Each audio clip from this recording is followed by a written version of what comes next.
صحابہ کرام رضی اللہ تعالیٰ عنہ میں ایک صحابی عبداللہ بن عامر قریشی رضی اللہ تعالیٰ عنہ کو یہ امتیاز حاصل تھا کہ وہ جہاں جگہ کھودتے تھے وہاں سے پانی نکل آتا تھا، اور جس پتھر یا چٹان کو توڑتے اس کے نیچے سے پانی بہہ نکلتا تھا۔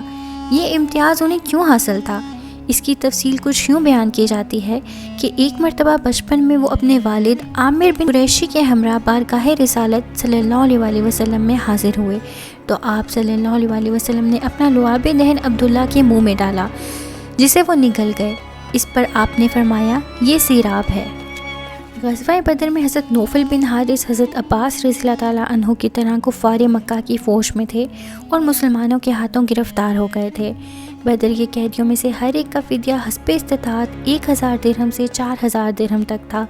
جن کے پاس مال نہ تھا اور وہ لکھنا جانتے تھے، ان میں سے ہر ایک کا فدیہ یہ تھا کہ وہ انصار کے 10 نوجوانوں کو لکھنا سکھا دے۔ چنانچہ حضرت زید بن ثابت رضی اللہ تعالیٰ عنہ نے اسی طرح لکھنا سیکھا تھا۔ جب قیدیوں کے فدیے کی بات چلی تو حضرت نوفل نے عرض کیا، میرے پاس تو کچھ ہے ہی نہیں جو میں فدیے میں دے سکوں۔ اس پر رسول اللہ صلی اللہ علیہ وسلم نے فرمایا، وہ نیزے کہاں ہیں جو تم نے جدہ میں رکھے ہوئے ہیں، ان کو فدیے میں دے دو۔ یہ سن کر حضرت نوفل رضی اللہ تعالیٰ عنہ نے کہا، خدا کی قسم ان نیزوں کے بارے میں میرے اور اللہ کے سوا کسی کو علم نہ تھا۔ یقیناً یہ بات آپ صلی اللہ علیہ وسلم کو اللہ کے سوا کسی نے نہیں بتائی۔ میں گواہی دیتا ہوں کہ آپ اللہ کے رسول ہیں۔ ایک روایت ہے کہ حضرت خالد بن ولید رضی اللہ تعالیٰ عنہ کی ٹوپی گر گئی تو اس کے لیے حضرت خالد رضی اللہ تعالیٰ عنہ نے مڑ کر سخت حملہ کیا، جس میں بہت سے مسلمان کام آئے۔ صحابہ کرام رضی اللہ تعالیٰ عنہ نے ان پر اعتراض کیا تو حضرت خالد نے جواب دیا، میں نے یہ حملہ اپنی ٹوپی کے لیے نہیں بلکہ رسول اللہ صلی اللہ علیہ وسلم کے منہ مبارک کے لیے کیا تھا جو اس ٹوپی میں تھے، کہ ایسا نہ ہو کہ ان کی برکت میرے پاس نہ رہے اور وہ کافروں کے ہاتھ لگ جائے۔ حضرت ابو ہریرہ رضی اللہ تعالیٰ عنہ کی والدہ مشرکہ تھیں اور اپنی تمام تر کوششوں کے باوجود آپ انہیں حلقہ اسلام میں لانے میں ناکام رہے تھے۔ ایک روز انہوں نے اپنی والدہ کو دعوت اسلام دی تو انہوں نے رسول اللہ صلی اللہ علیہ وسلم کی شان میں گستاخانہ الفاظ ادا کیے۔ حضرت ابو ہریرہ رضی اللہ تعالیٰ عنہ کو سخت صدمہ پہنچا۔ وہ روتے ہوئے رسول اللہ صلی اللہ علیہ وسلم کی خدمت میں حاضر ہوئے اور سارا واقعہ بیان کیا۔ رسول اللہ صلی اللہ علیہ وسلم نے حضرت ابو ہریرہ رضی اللہ تعالیٰ عنہ کی والدہ سے باز پرس کرنے کے بجائے ان کے حق میں دعا کی، اے اللہ ابو ہریرہ کی ماں کو ہدایت دے۔ حضرت ابو ہریرہ رضی اللہ تعالیٰ عنہ اس دعا سے خوش ہو کر گھر واپس آئے۔ والدہ نے ان کے قدموں کی آہٹ سنی تو انہوں نے کہا، ابو ہریرہ یہیں ٹھہرو۔ پھر حضرت ابو ہریرہ رضی اللہ تعالیٰ عنہ نے پانی گرنے کی آواز سنی۔ ان کی والدہ نے جلدی جلدی غسل کر کے کپڑے پہنے اور دروازہ کھولتے ہی کلمہ شہادت پڑھ کر اسلام لے آئیں۔ جب رسول اللہ صلی اللہ علیہ وسلم نے حضرت ابوبکر صدیق رضی اللہ تعالیٰ عنہ کے ہمراہ مدینے کی طرف ہجرت فرمائی تو راستے میں آپ نے ایک جگہ ایک غلام کو بکریاں چراتے دیکھا۔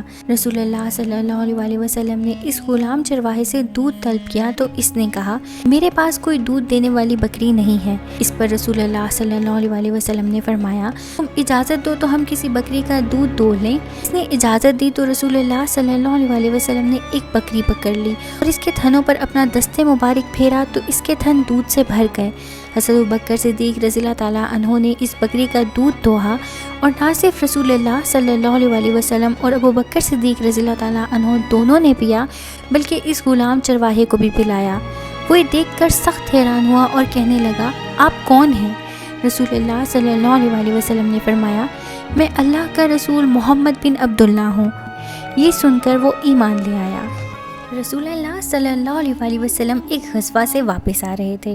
راستے میں ایک جگہ پڑاؤ کیا، اس جگہ درختوں کے کئی جھنڈ تھے۔ دوپہر کا وقت تھا۔ صحابہ رضی اللہ تعالیٰ عنہ ان درختوں کے سائے میں ادھر ادھر لیٹ کر آرام کرنے لگے اور سو گئے۔ رسول اللہ صلی اللہ علیہ وسلم بھی ایک درخت کے نیچے اکیلے آرام فرما رہے تھے۔ آپ صلی اللہ علیہ وسلم کی تلوار درخت کی ایک شاخ سے لٹکی ہوئی تھی۔ اچانک ایک بھدو جو شاید اسی موقع کی طاق میں تھا چپکے سے آیا اور آپ صلی اللہ علیہ وسلم کی تلوار اتار کر نیام سے نکالی اور آپ صلی اللہ علیہ وسلم کے سامنے آ گیا۔ آپ صلی اللہ علیہ وسلم کو ہوش میں آتا دیکھ کر پوچھا، اے محمد صلی اللہ علیہ وسلم، بتاؤ اب تمہیں مجھ سے کون بچا سکتا ہے؟ رسول اللہ صلی اللہ علیہ وسلم نے نہایت سکون اور اطمینان سے جواب دیا، میرا اللہ۔ یہ سنتے ہی بدو کے ہاتھ سے تلوار گر پڑی اور وہ معافی مانگنے لگا۔